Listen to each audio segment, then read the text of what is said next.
Epilogue. Jesus appears to 7 disciples. Later, Jesus appeared again to the disciples beside the Sea of Galilee. This is how it happened.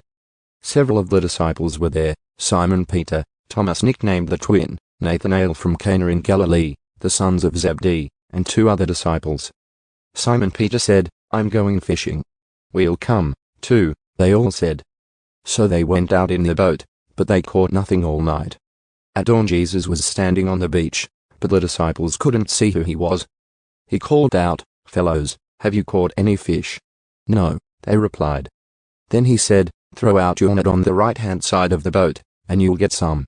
So they did, and they couldn't haul in the net, because there were so many fish in it. Then the disciple Jesus loved said to Peter, "It's the Lord." When Simon Peter heard that it was the Lord, he put on his tunic, for he had stripped for work, jumped into the water, and headed to shore. The others stayed with the boat and pulled the loaded net to the shore, for they were only about 100 yards from shore. When they got there, they found breakfast waiting for them, fish cooking over a charcoal fire, and some bread. "Bring some of the fish you've just caught," Jesus said. So Simon Peter went aboard and dragged the net to the shore. There were 153 large fish, and yet the net hadn't torn. "Now come and have some breakfast," Jesus said. None of the disciples dared to ask him, "Who are you?" They knew it was the Lord. Then Jesus served them the bread and the fish. It was the 3rd time Jesus had appeared to his disciples since he had been raised from the dead. After breakfast Jesus asked Simon Peter, "Simon, son of John, do you love me more than these?" "Yes, Lord," Peter replied, "you know I love you."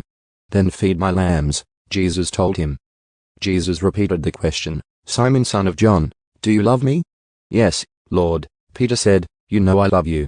"Then take care of my sheep," Jesus said.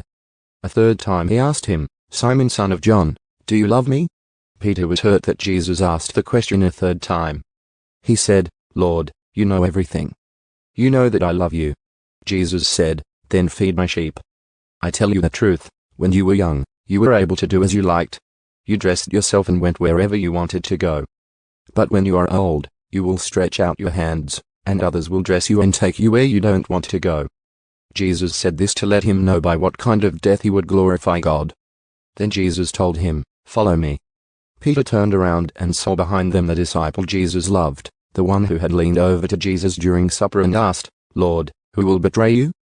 Peter asked Jesus, "What about him, Lord?" Jesus replied, "If I want him to remain alive until I return, what is that to you? As for you, follow me." So the rumor spread among the community of believers that this disciple wouldn't die. But that isn't what Jesus said at all.